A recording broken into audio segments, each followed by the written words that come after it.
Hello, James Bailey here. Please excuse the squinting. It's can't seem to get a good angle with the sun today.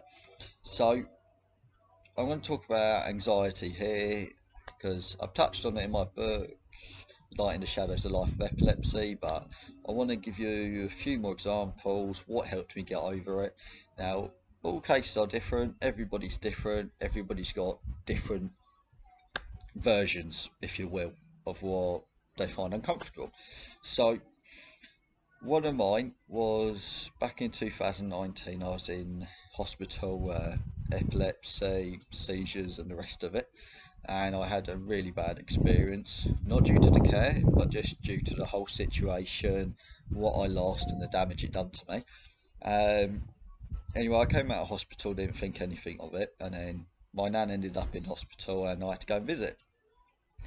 As soon as I stepped in that ward, I can't describe it. I just had flashbacks. The memories were horrible. I had to freeze, take some deep breaths, and then somehow I managed to get through it. But I was very uncomfortable. I was in there for probably minutes, and then I had to leave. I just couldn't. Anyway, since then, actually, hospital is unfortunately a place I have to go to, checkups, etc. So I'll make this quick. I now relate hospital to a hotel. Sounds mental, I know. But the thing is, the way I look at it is, if I think it's something else and I look at it as something else, even though I don't, my mind is going, it's okay. Because you think, what do you have in a hotel? You have private rooms, private bays, you have bathrooms in there, you have beds in there, you have corridors in hotels, corridors in hospitals. You've also got cafeteria. I now look at it as a restaurant.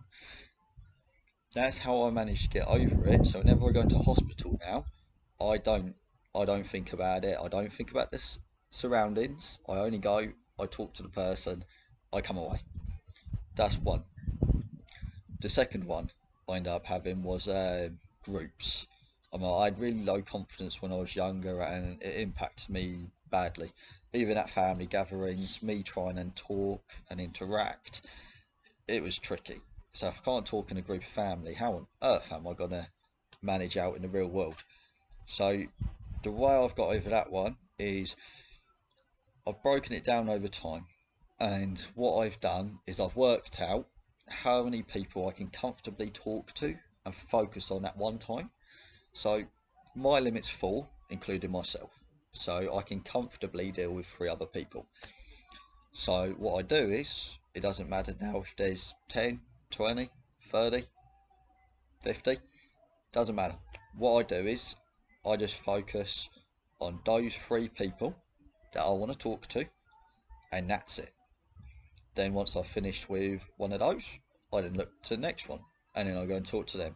I do not at any point look in the room and go, oh my god, there's so many people here. That's the way I found to deal with groups. This is how I've got over my anxiety of it, but every time I'd work myself up. If I thought about it, I'd work myself up. It's like when I wanted to get over my bullying, I wanted to go into martial arts and joy, but my big concern going on in my head was, what if the bullies are there? What if the bullies are there? Funny enough, I turned up to one and there was a bully there. Somebody who used to pick on me in school. Anyway, we're digressing. So that was probably the hardest one had to get over, and I was thinking and thinking and overthinking, and got to a point where I've just got to do it. So I went in, I worked hard, I kept my head down, didn't look at him once, pretended like he wasn't there, and it got to a point where I was better than him. That was my target. So now suddenly I've been filled with confidence. That wasn't enough. So then I went on to do more serious stuff. So I knew I was going to be way ahead of him and have a better understanding.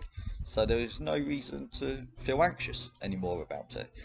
So the best advice I can give, and like I say, if you're struggling with it, reach out to me. By all means, I'll do what I can, help you work your way through it. Because some people just struggling eating out in public, it's all different. So, but I've helped people through bits like that as well. So I understand you need a different approach to everything, but don't think about it. Sometimes it's best to just act. Actions speak louder than words on some occasions.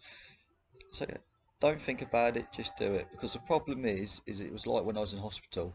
As soon as you start thinking about where you are, what you're doing, what's going on around you, you start overthinking, you start working yourself up, the stress kicks in, the worry kicks in, and then you're probably going to end up having a panic attack.